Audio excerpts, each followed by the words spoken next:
today we're gonna go over my Driftvette, super high budget build, no expense spared ever at all. All the best name brands, you know the deal.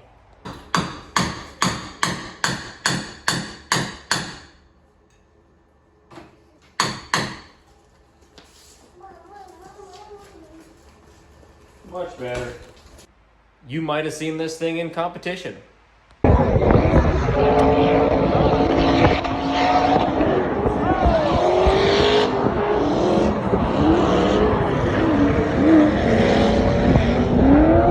You might have seen Cletus McFarland driving this thing. Rev limiter.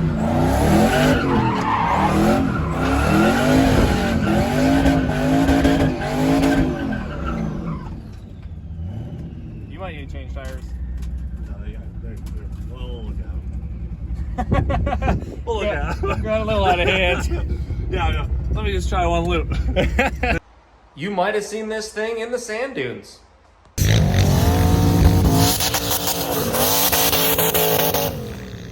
Woo! You might have seen this thing drifting a street near you.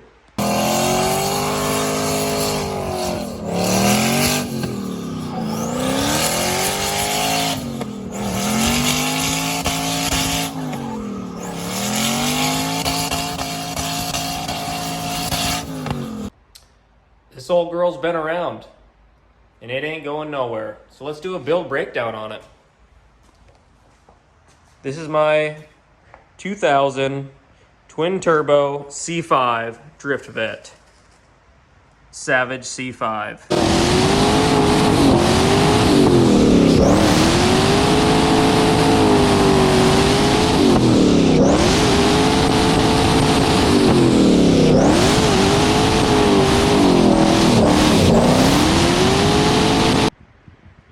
So there's a good chance you probably thought this was a Z06.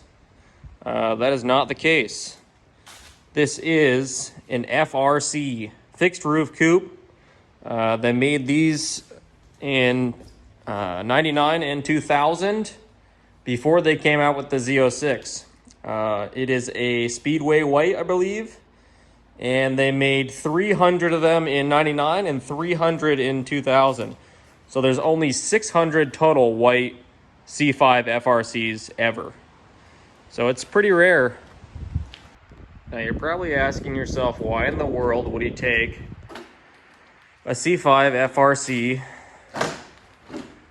and cut holes in the hood and do all the stuff if it's so rare? What if I told you when I bought it, it had a windowed block and it was under $3,000? So we yanked out the 5.7 liter aluminum block LS1, and as luck would have it, I had a 6 liter in the shop ready to go. So she's got an iron block.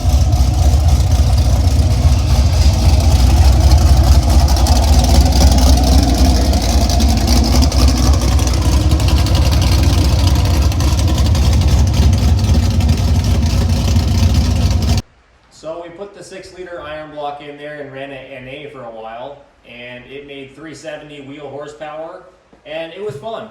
It was a lot of fun. About a year later,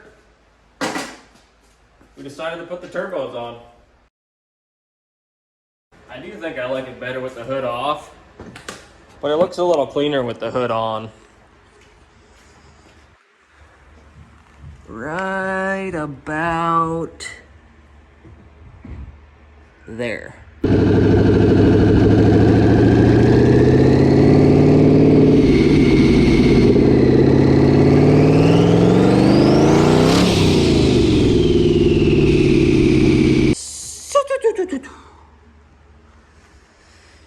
All right, well, first things first, we got a stock Gen 4 LQ4. Stock rods, stock piston, stock crank, stock heads, stock LS1 intake, and this motor actually came out of Travis Reeder's Pro-Am car. He won the Pro-Am championship at Evergreen with this motor, so it's been around.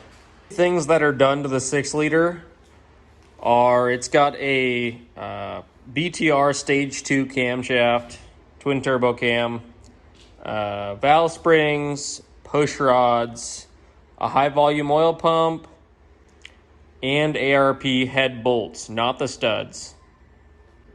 Also worth mentioning, it does have a Summit Racing crank pulley. It's been working great. On to the turbos.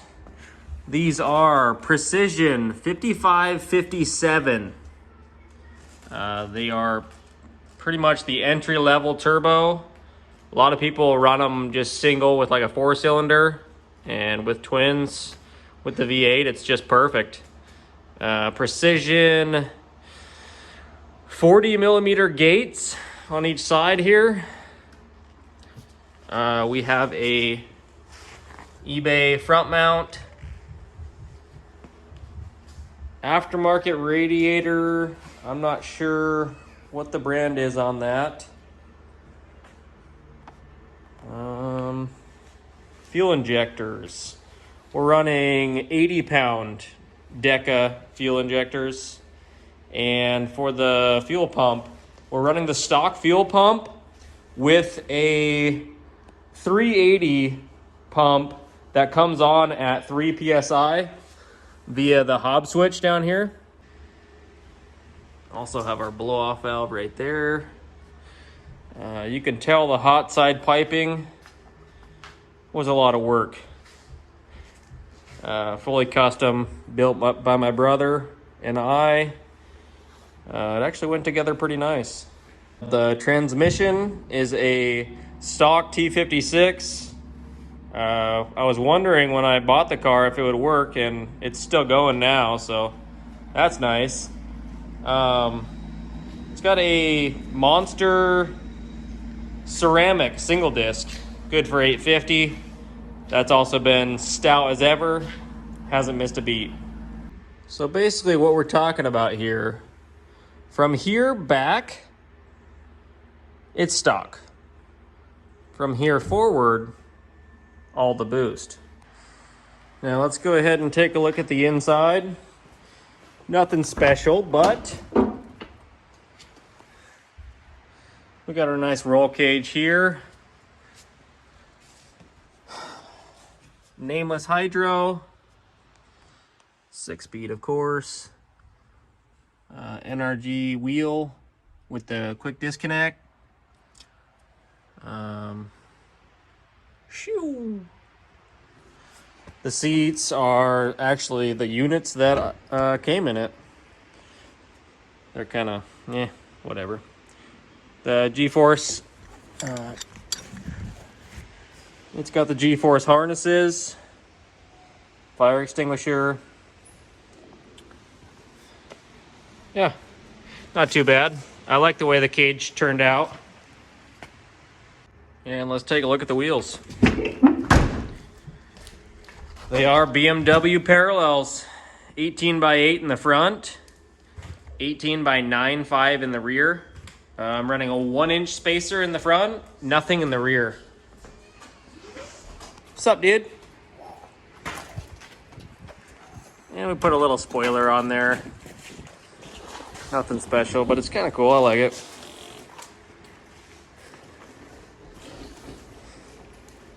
Oh, turbos are V-band. They're not T3 or T4. They're just V-band turbos. What do you think, dude? I almost forgot about the steering angle and the suspension on the car. I spent $0 on the angle on this car and the suspension, if you can believe that. So the steering angle, all I did was I did the same as the truck. So I chopped the end of the knuckle off and I drilled a new hole closer to center. And that's basically it, other than some clearancing. And the suspension is lowered on stock bolts. So basically these cars came with a leaf spring suspension and they work pretty well. So all I did was lower it on the stock bolts. Again, I'm gonna do a video on that stuff.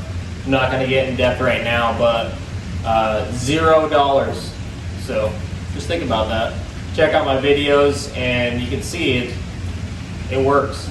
All right, so that wraps up the basic build breakdown on the C5. I'm sure you're gonna wanna see the content coming up, so go ahead and subscribe, and that'll do it for this one.